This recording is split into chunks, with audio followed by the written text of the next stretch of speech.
Comment rester motivé en calisthénie? Si tu pratiques la calisthénie de manière sérieuse depuis quelque temps, je suis certain que tu as connu ce genre de moments. Fail en handstand, no rep, tremblement skill, blessure. Ça ne se passe pas toujours comme prévu. En effet, on peut ressentir une certaine frustration, des émotions fortes vis-à-vis de son entraînement et de sa progression.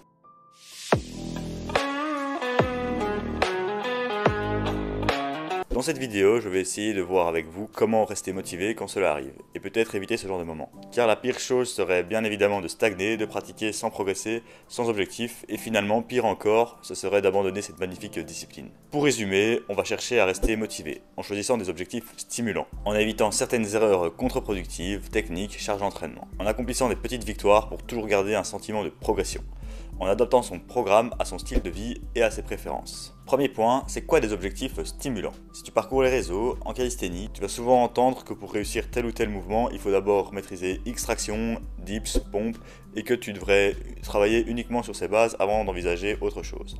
On ne va pas se mentir, c'est vrai. Il faut envisager de consolider ces bases pour réussir des mouvements plus avancés. Ces mêmes mouvements sont souvent vos vrais objectifs finalement.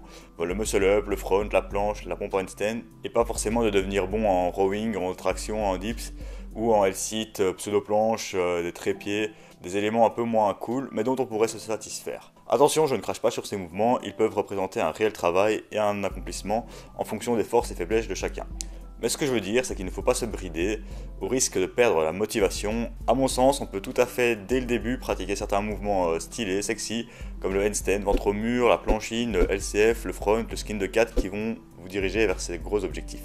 Et donc se fixer comme premier objectif la réalisation correcte de certaines activations pour ensuite réussir les progressions de base. Sans oublier de se renforcer sur ces basiques bien évidemment, mais il faut savoir qu'on n'est pas obligé de se contenter des bases pull-ups, dips, pompes pour se renforcer. Elles ont l'avantage d'être simples, de se réaliser sans matériel, parfois avec fun, en circuit, d'être stylé, etc. Mais un gros problème est de progresser de manière constante dessus et sur la durée. Il ne sera pas toujours simple d'appliquer le concept de surcharge progressive dessus, de variation et même d'isolation spécifique pour certains points faibles. Tout le monde ne réagira pas de manière égale sur ces mouvements. Et pour certains, atteindre un nombre de reps suffisant et bien réalisé de traction représentera un challenge, tandis que pour d'autres, elles deviendront peut-être plus faciles.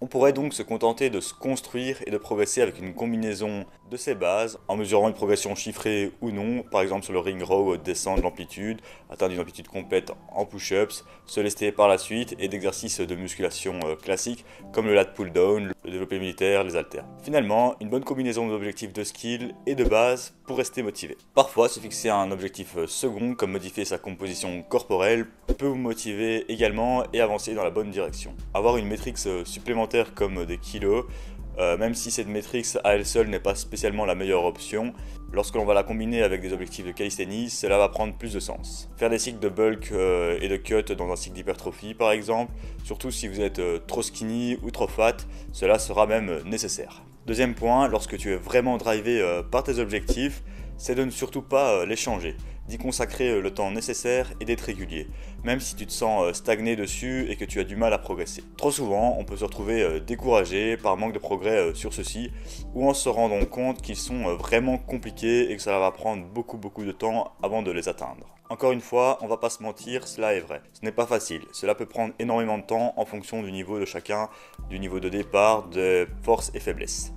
Mais quelque part, c'est aussi ça qui va rendre ces mouvements plus intéressants à accomplir, non? Si on regarde avec du recul, il faut être prêt à investir au moins 2 séances par semaine, parfois pendant plusieurs années pour réaliser un mouvement. Ça paraît à la fois facile parce qu'il n'y en a que 2 voire plus, et en même temps complexe parce qu'il faut le tenir sur la durée. Passé un certain niveau, il est vrai qu'on peut se contenter de mettre certains objectifs en maintenance pour se concentrer sur d'autres.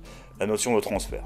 Dans mon cas, il m'arrive de mettre les skills en stand-by pour focus un peu plus sur le street lifting, ou de mettre la handstand push-ups en maintenance pour travailler plus la planche.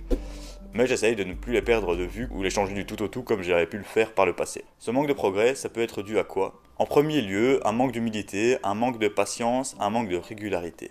On essaye souvent de lancer des progressions maximales, trop difficiles, de tenir le plus longtemps possible, alors que la bonne décision est souvent d'y aller à la cool, de garder de la réserve. Surtout pour des mouvements techniques ou des mouvements de force, parce que la force est un skill, on a besoin d'être frais, on a besoin d'apprendre les mouvements de la bonne manière. On devrait chercher à accumuler beaucoup de temps de qualité, de manière régulière, et d'implémenter les bonnes progressions. lorsque le moment est voulu. Certes, c'est parfois moins stimulant à court terme, mais la progression est plus intéressante finalement. Non, attention, je ne dis pas non plus de rester fainéant, il va toujours falloir rester focus par moment et savoir pousser quand il le faut, aller chercher cette dernière rep quand il le faut, de nouveau.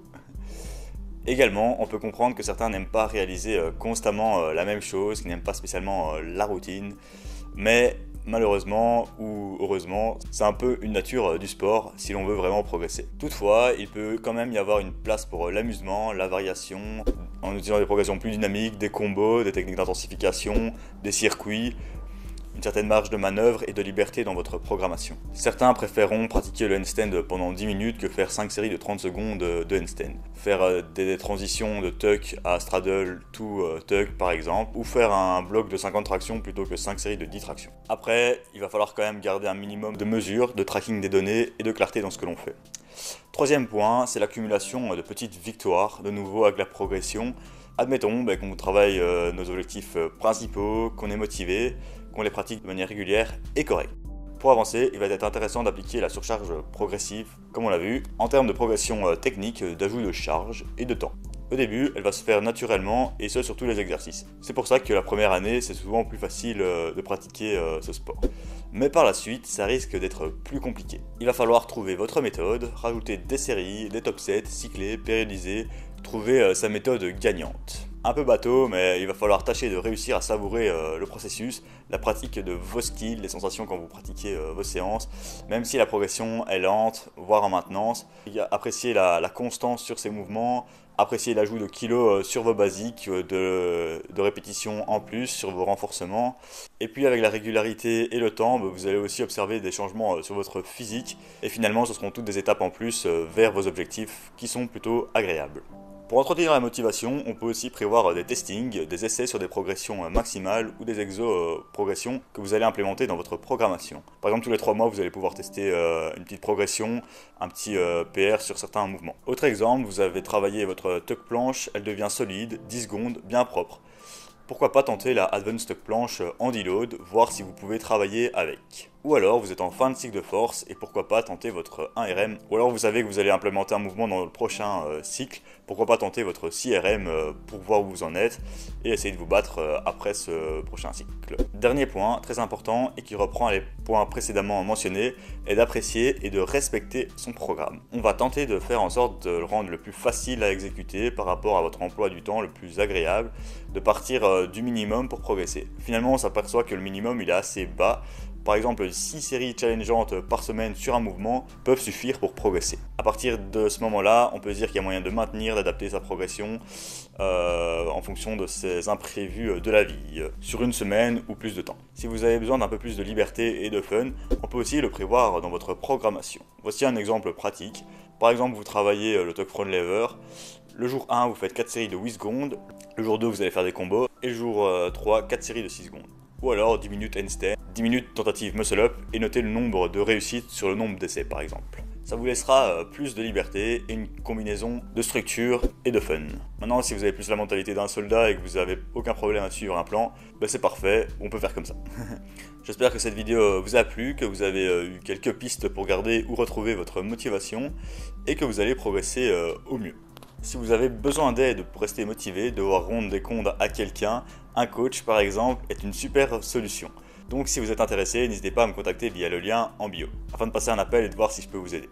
N'hésitez pas non plus à liker, partager, vous abonner, comme d'habitude, c'était 012 Workout, et on se retrouve pour une prochaine vidéo. À toutes les gars.